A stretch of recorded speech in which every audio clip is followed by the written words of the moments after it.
When a scuba enthusiast embarks on a notoriously dangerous cave dive alone and fails to return, it's initially assumed that the vortex has claimed another victim. However, lack of a body and suspicious circumstances force authorities to consider other possibilities, including foul play, in this episode of Last Seen Alive.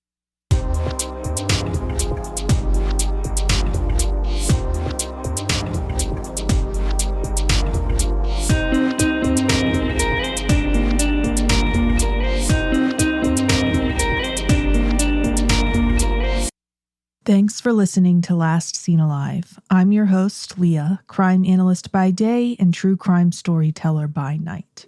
As always, I'm your co-host, Scott. This is the revisited and enhanced edition of one of our early episodes, which features the unsolved case of Ben McDaniel.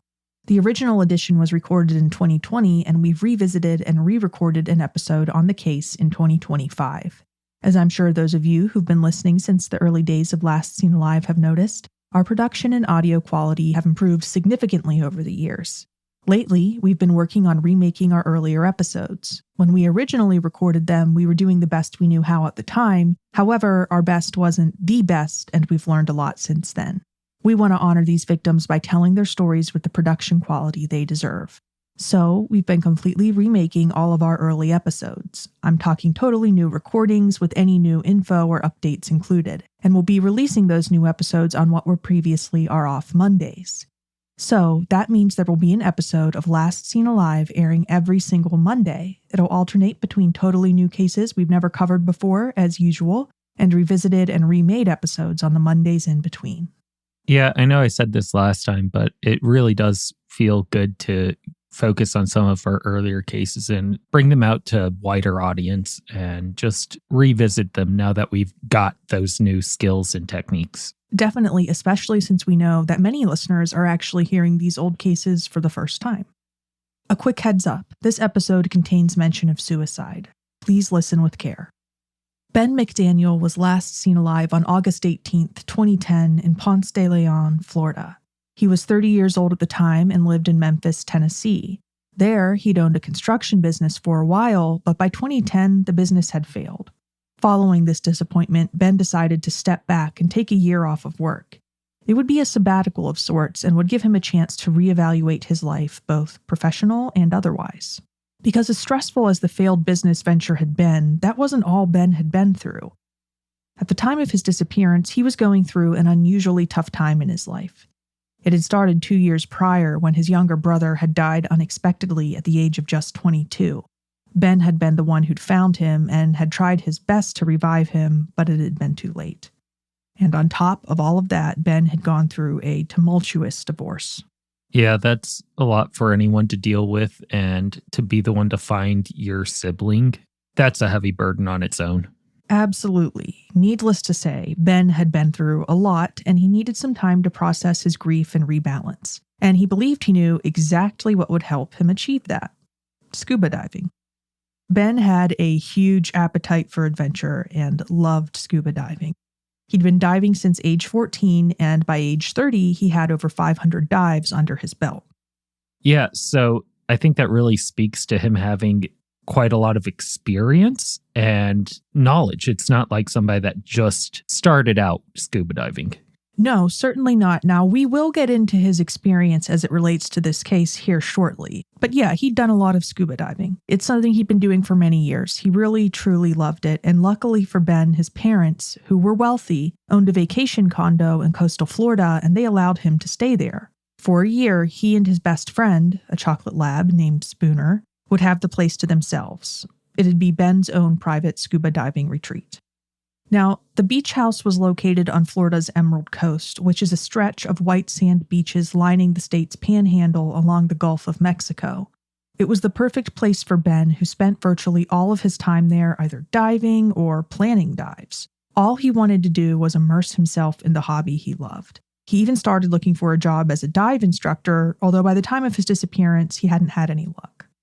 Now, when you think of scuba diving in Florida with its picturesque beaches and ample ocean access, you probably think of ocean diving. However, Ben was actually more interested in freshwater diving. Okay.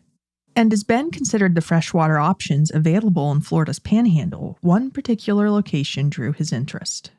Near Ponce de Leon, there's a freshwater spring known as Vortex Spring. A camping and diving resort has been built up around it, and it's the largest freshwater dive site in the entire state of Florida. Naturally, Ben was drawn to it. It sounds like a great place to go. It's very beautiful. Now, Vortex Spring offers dive training as well as a variety of dive sites for divers of different levels of experience. The most advanced dive site is a cavern, the entrance of which is located 58 feet or nearly 18 meters below the water's surface. Ben was very interested in the cavern, which was problematic because although Ben was an experienced open water diver, he was not a certified or experienced cave diver. And cave diving is very different from open water diving. Yeah, open water has its own set of challenges, but when you get into cave diving, it's a totally different ballgame. You've got a lot more obstacles, a bunch of pinch points that you could get stuck or trapped in, and not to mention, it's just a very technical diving situation. Definitely, it can be significantly more dangerous than open water diving, especially for the inexperienced. Like you just said, there's a lot of cave-specific hazards that just don't exist with open water diving.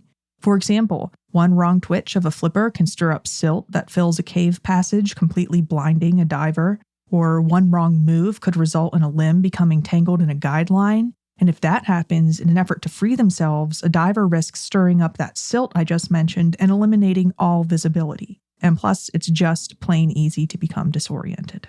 Yeah, and I'm sure you've also got currents and other things that you're going to have to deal with. Yes, there are a lot of things to take into consideration, and there's a lot of math involved in planning a cave dive. If a diver fails to time things perfectly in regards to the appropriate amount and type of gas tanks, they risk being trapped deep below the surface with no oxygen. Cave diving is a dangerous sport, even for experts, and for those without proper training, it can be especially hazardous, even deadly. In Vortex Springs alone, 13 divers died inside the cave within a span of just a few years during the 90s. Yeah, just knowing what I do about it from rescue days, it's something that's an extremely technical task that you've got to find some people that really know what they're doing to even attempt any kind of rescue or searches for it. Absolutely. But none of this deterred Ben. He'd always been adventurous, and his taste for adventure outweighed precaution. Instead of spending the considerable time and money required to properly train for cave diving, he binge-read books on the subject in an attempt to self-educate. Unfortunately, when it comes to diving, especially cave diving, no amount of reading is a substitute for actual physical training with a knowledgeable instructor. Nevertheless, armed only with book knowledge, Ben began exploring the cave at Vortex Springs. According to the Tampa Bay Times, Ben devoted himself to mapping the cave. A map of the cave did already exist, but Ben was attracted to the challenge of making his own map. Now, it's worth noting that because the cave had claimed so many lives, the owners had installed a metal gate at a certain point in its entrance. Divers of any skill level were welcome to swim into the wide mouth of the cave, but once it began to narrow, it was gated off. There was a sign by that gate that bore a picture of the Grim Reaper and warned uncertified divers to turn back lest they risk dying in the cave. The gate was equipped with a lock so that no one could access the cave without permission. When a diver wanted to explore the cave, they had to go to the Vortex Spring dive shop and show proof of their cave diving certification in order to be given a key to the gate. That makes a lot of sense. There has to be an enormous amount of liability on their part to keep people safe when they have this kind of attraction or feature. So that makes perfect sense to me. Right, and before the gate, many people did die. Now, of course, Ben was not certified, but he was determined not to let that stop him, and that determination very possibly cost him his life. After examining the gate, Ben eventually realized that there was another way into the cave. He didn't necessarily need a key from the dive shop, because while there was, of course, that main chain that held the gate shut, there were also two other chains on the other side of the gate. Those chains functioned like hinges, allowing the gate to swing open and shut when the main lock was undone. They also had locks securing them, but nobody ever unlocked or used them. So, when Ben surreptitiously removed those chains and replaced them with new ones with locks he'd bought himself, no one noticed. And with those locks in place, Ben could unlock the gate anytime he wanted and explore the cave. Yeah, when they have these safety precautions in place, that's definitely a really bold move to bypass them. In my opinion, he really should have spent the time to get the certification to do it legitimately. Right. I'm sure everyone hearing this story wishes that he had. He was really excited about the cave. Unfortunately, he was also overconfident, and this was not a safe thing to do, but he did it anyway. He began sneaking into the cave, exploring its passages, and working on his map. Over the course of weeks, he entered the cave many times and emerged many times, until he didn't. On August 18th, 2010, Ben dove beneath the surface of Vortex Springs with the intent to explore the cavern once again. This time, though, when he reached the gate and started messing with it, he was seen by one of the guides from the dive shop, who was also diving at that time. That particular staff diver, a man named Eduardo, witnessed Ben tampering with the gate and decided to swim over and unlock the main lock for Ben so that he could enter the cave. Well, that's a really poor decision on his part. Well, it may sound like a strange decision. After all, the locks were there for a good reason, but it's perhaps not as unlikely as it sounds. First of all, it's important to know that the gate had never been tamper-proof, even before Ben had installed his secret locks.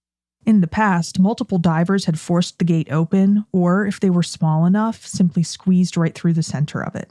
This was possible because the gate was really just a frame made of welded rebar with a few extra bars crisscrossing over the center. Those bars left a gap in the center of the gate that an average-sized diver might be able to squeeze through. You do have the ability to take off your pack or your air tanks and push them through to make yourself smaller also. Sure, and presumably the people squeezing in through the gate did exactly that. So, Ben wasn't the first diver to attempt to sneak into the cave. Many before him had done the same. Furthermore, Eduardo, who'd become acquainted with Ben over the previous several weeks, was already aware that Ben had been sneaking into the cave somehow. It was kind of an open secret. So when Eduardo caught Ben fiddling with the gate that day, he wasn't really surprised, and he decided to simply unlock it for him. He knew that Ben was going to get in eventually anyway, and he also knew that the moments Ben spent messing with the gate would eat into the finite amount of usable oxygen Ben had with him underwater. Eduardo, who probably didn't know exactly how Ben had been getting past the gate, also recognized that there was the possibility of Ben trying to squeeze through the middle of the gate, getting stuck, and drowning. Ben was over 6 feet tall and weighed in at over 200 pounds, likely making him a little too large to successfully pass through the gate's center. So, I do have one question about Eduardo letting him into the cave. Okay. We know he unlocked the gate for him, but my biggest question is, did he give him a key so that he could unlock the gate from the inside? Or how did Eduardo expect him to get back out? I assume they didn't just leave this gate open once they've opened it for him. That's a good question, and now that you bring it up, I don't actually know. Now, I know when the divers would go into the cave themselves, they would get the key and take it with them. Yeah. So I frankly don't know whether they locked the gate behind themselves or not. I mean, ultimately, I think it's kind of a moot point because Ben had installed his own locks on the gate. Right. But it's still a missing piece. I certainly hope that he left the key with Ben, or at least left the gate unlocked, but I can't tell you for sure because none of the sources I've read or consulted over the course of my research actually mention that, and now I'm very curious. Eduardo was the last person to see Ben alive. For that matter, he was the last person to see Ben, period. When Ben disappeared into the cave, against all odds, he disappeared for good. More on that next. And now, back to Ben's story. 2 days after Ben's final dive into the cave, his truck was still parked where he'd left it in a nearby parking lot. The employee who'd unlocked the underwater gate to let Ben into the cave, Eduardo, noticed this and became concerned. He contacted the Holmes County Sheriff's Office and the investigation into Ben's disappearance began. At first, everyone assumed that the cave had claimed another victim, and that was a logical assumption. After all, the cave had claimed over a dozen lives before. One more victim, while tragic, wouldn't have been a shock, especially since Ben had been cave diving without proper training or certification or a dive buddy. Yeah, that makes a lot of sense. It's a logical place for people to go. Frankly, the odds of something terrible happening to Ben had been pretty high, so it's very understandable that that was everybody's first thought. In Ben's truck, police found his cell phone, his wallet, which had over $1,100 worth of cash inside, and his dive log, which he'd kept track of his dives in. This discovery supported the idea that Ben had likely gone for a dive and never re-emerged due to some kind of accident or fatal mistake he'd made in the cave. So, deputies strung crime scene tape up around the spring and brought human remains detection canines to the scene. The canines alerted in 2 spots, one on the bank of the spring and one on the water. This increased investigators' confidence that Ben had experienced some kind of diving accident and that they'd find his body somewhere in the water. Divers were deployed to search the cave for Ben's remains. First police divers and then expert divers who had more experience in cave diving than first responders did. None of them found Ben. What's more, they didn't find any traces of Ben having struggled or squeezed into any small spaces in the cave either. The interior of the cave is made of limestone, which is easily scraped and marked by divers' tanks and other equipment. Had Ben wedged himself into a crevice just out of sight of the search divers, they would have at least seen telltale scrapes on the limestone. But they didn't, and they didn't see any aquatic fauna that would have been indicative of a decomposing body either. I think that's a really big telling piece. That's a big one. Yeah, there were a lot of fish and eels in the water that could be expected to scavenge from deceased remains had they been there. The only things they found were a few tanks that had been abandoned near the mouth of the cave. According to an article by Ben Montgomery for the Tampa Bay Times, those tanks belonged to Ben. Now, it's common for divers to take extra tanks on a cave dive. However, divers usually take those extra tanks into the cave with them.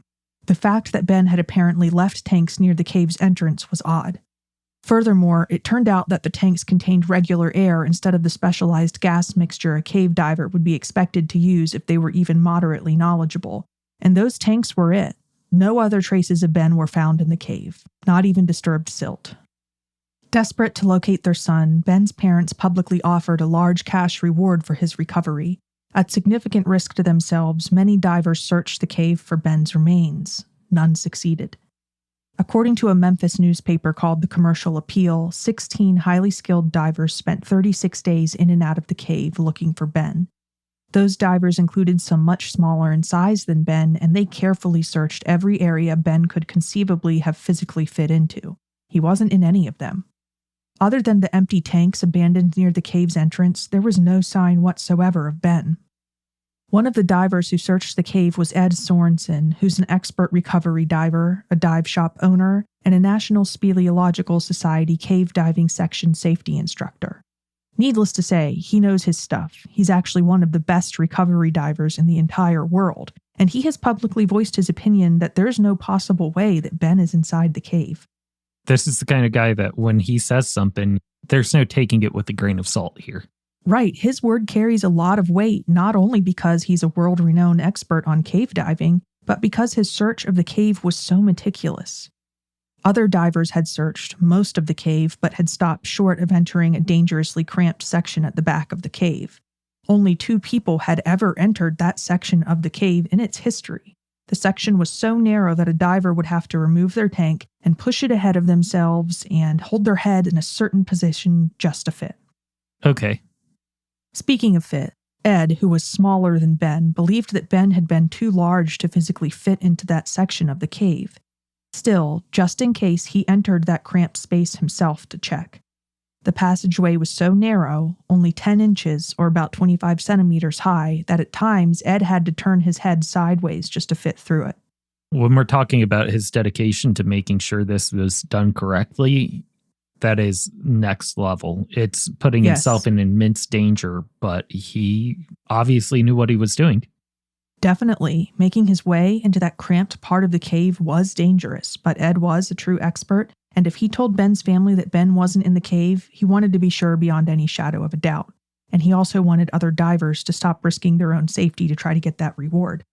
Of course, when he looked, Ben wasn't there in that back section of the cave, nor was there any sign that he or anyone else had entered the area in recent times. Ed told the Commercial Appeal the following regarding the probability of Ben being in the cave. Quote, "They asked me what I thought. I don't think he's in there. I went 6 hours in a 1-hour cave and checked all the nooks and crannies. There's no sign in the back of the cave where he was supposed to be working that he was ever there. In the back of the cave, the roof is covered in an orangey brown bacterial growth, and if you even brush against it slightly, you'll knock that off and you'll have stark white limestone showing. I didn't find that. There are no gouge marks found where they would have been if he'd moved through a certain tight spot.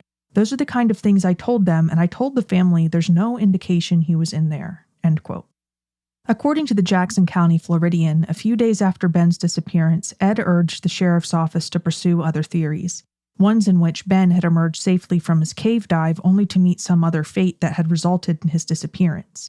Ed told the paper, quote, "If there was a 1 in 50 chance that McDaniel was in there, I would go back. It's not worth dying looking for something that doesn't exist." End quote.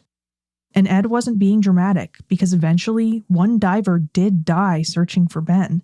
Tempted by the reward money Ben's parents had publicly advertised for anyone who could recover Ben's body, he went into the back of the cave. There, he took a wrong turn and got stuck. Other divers from the team he was with tried to free him, but couldn't. After he was deceased, it was Ed Sorensen, the expert recovery diver, who removed his body from the cave. He had to cut the deceased diver's equipment away in order to get his body out. I mean, that's exactly what he was concerned would happen, and it did. Yes, Ed was right. Attempted recovery dives weren't the only tool investigators had in their arsenal, though. They also repeatedly tested the water from the dive site for the presence of bacteria that would signal the presence of a decomposing body. They performed these tests about 30 times, and each time the test results were negative. There was no chemical indication that a body was present in the water. Yeah, and that's not something that you can just cover up either. No. Additionally, they conducted helicopter and canine searches of the woods around the spring, but those didn't yield any signs of Ben either. It was as if he'd simply vanished. At the time of this recording, nearly 15 years have passed since Ben's disappearance, and he still hasn't been found, on land, underwater, or anywhere else. Meanwhile, people in the diving world and beyond have had more than a decade to wonder about his fate, and a variety of alternative theories have been thrown around. For example, some divers who traded theories on a diving message board wondered whether Ben might have absconded to start a new life somewhere else. On one hand, it's not difficult to see why they might consider this. After all, Ben had been through a lot in the 2 years prior to his disappearance. He'd lost his brother, he'd lost his marriage, he'd lost his business, and none of his attempts to land a job as a dive instructor had panned out. Maybe, in the wake of so many personal disappointments, one more perceived failure had been too much to bear. Maybe he'd felt like he let his parents down, and then there was his tax debt. He owed the IRS about $50,000. There are definitely people that have done that over a lot less. Definitely, a fresh start would be understandably appealing to many people in a situation like Ben's. However, Ben's parents insist that there's no way he would have done that to him, especially in the wake of the loss of another one of their sons. They don't believe that Ben would have inflicted that kind of pain on them. They had a close relationship with him, and they firmly believe he wouldn't have had the heart to hurt them in that way. And even if his parents had been mistaken, there's the fact that when investigators checked the vacation house where Ben had been staying, they found his beloved dog trapped inside, hungry and lonely after 2 days of isolation. Spooner had been Ben's constant companion, and no one who knew Ben could imagine him leaving Spooner to starve by herself. Lastly, investigators monitored Ben's bank, phone, and social media accounts after his disappearance. There was never any sort of activity. Vanishing without a trace may not be totally impossible, but it is very difficult, and no evidence has ever been located indicating that that's what happened to Ben. And when you take into consideration that he left his cash in his car, unless it was a lot less than he had access to. Right.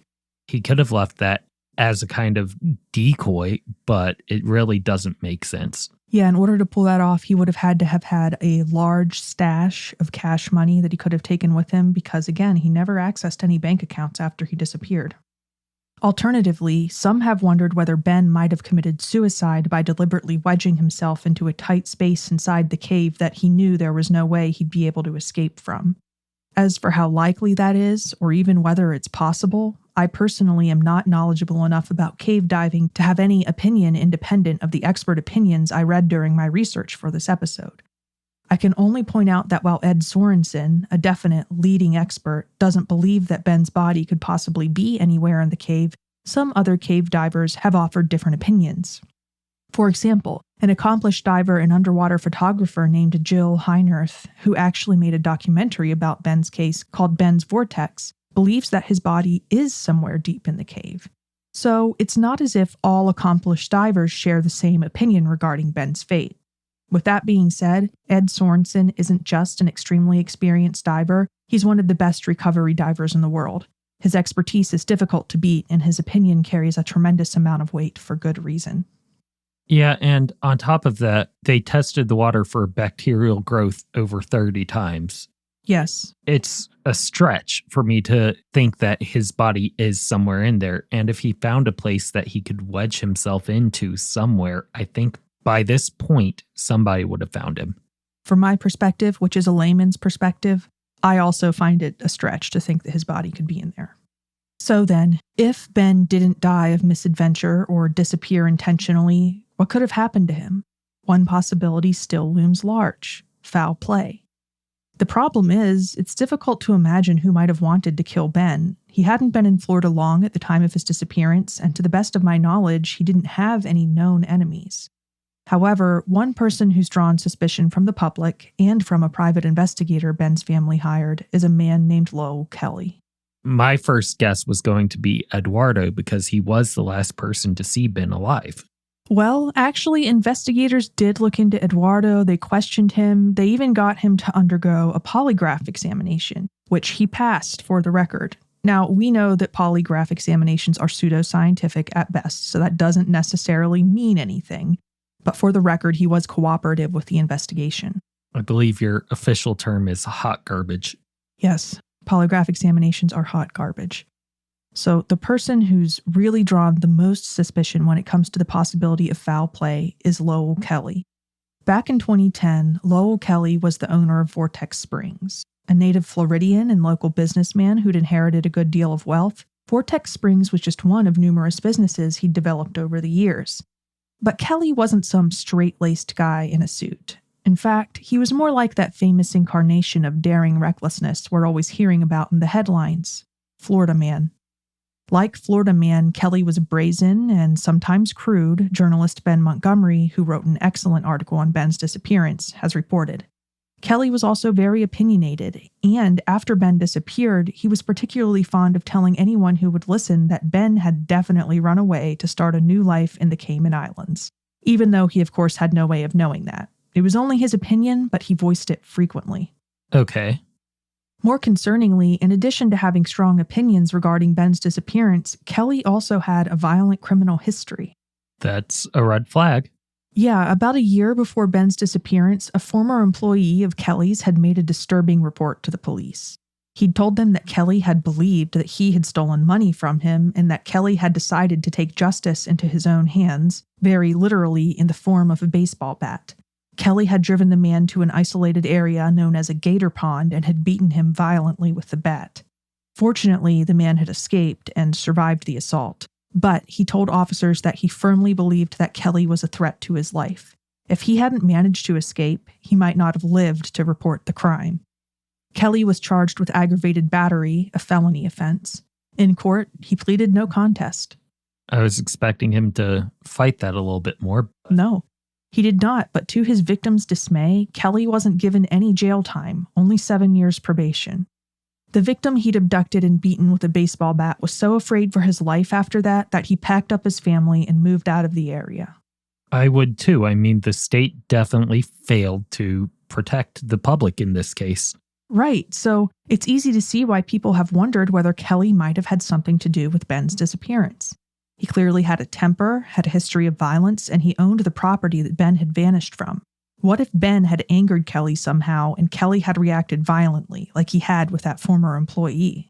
The obvious theory that comes to my mind is, did Eduardo tell Kelly that he saw Ben messing with the locks and that they needed to change the locks back because he'd finally figured out how Ben was sneaking into the cave?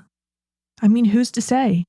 Unfortunately, no one can ask Kelly about these possibilities because he's deceased.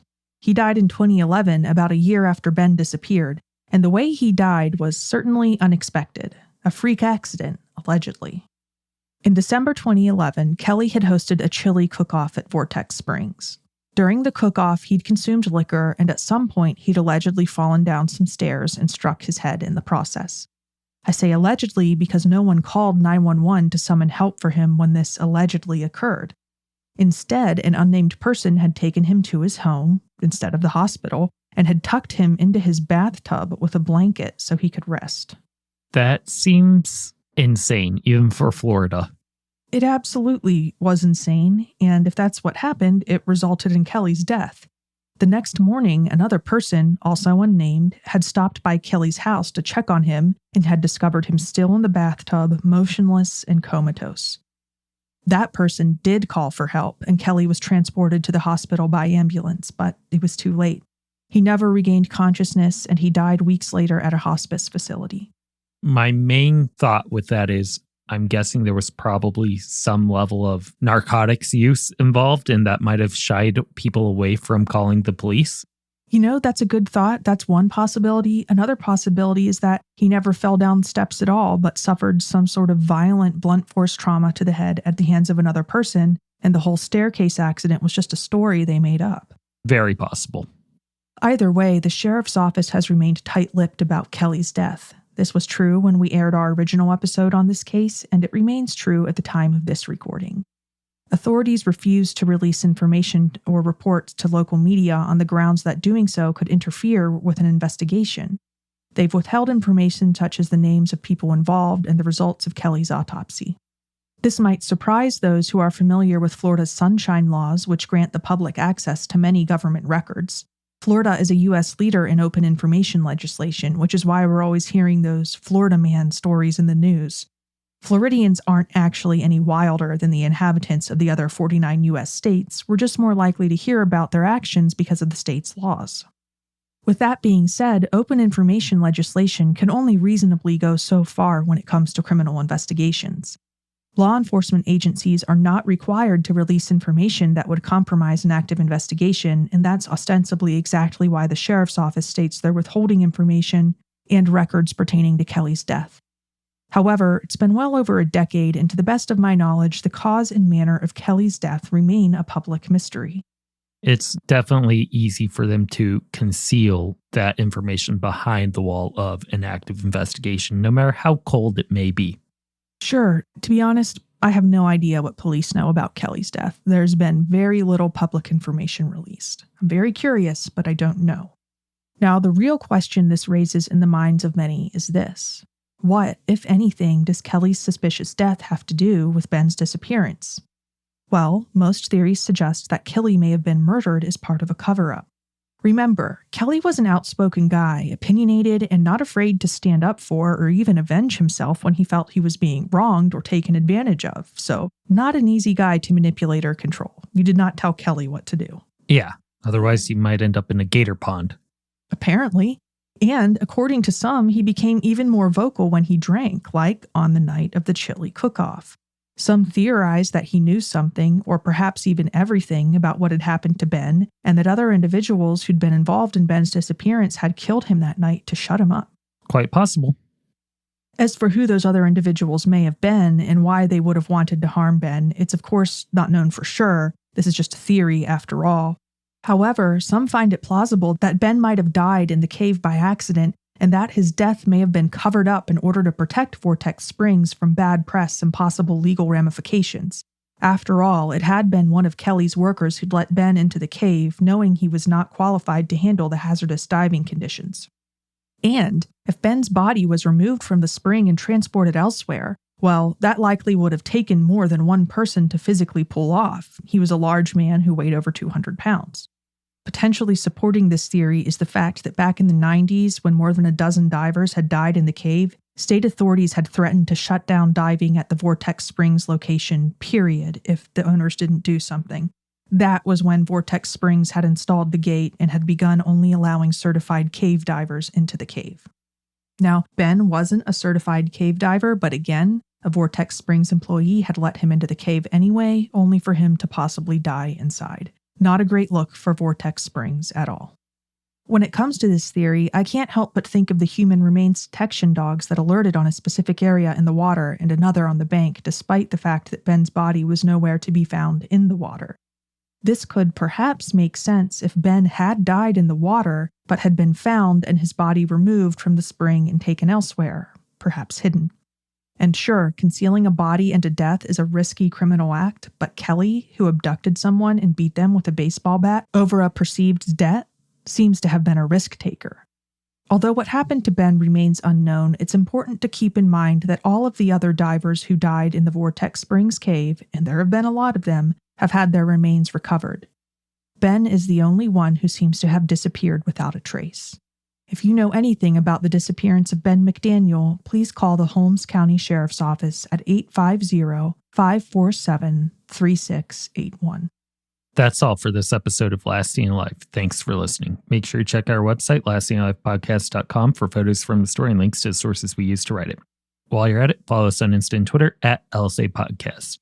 Episodes of Last Seen Alive air every Monday. See you then. If you think bringing unsolved cases like Ben's to the public's attention is important, please take a moment to rate or review Last Seen Alive and tell your friends to check us out too. We'd really appreciate it. Also, don't forget to check out our merch store where you can get an LSA t-shirt or hoodie. We donate 50% of the proceeds from every sale to the DNA Dope Project. Last Seen Alive is written and researched by you, Leah. Audio engineering and editing is provided by me, Scott.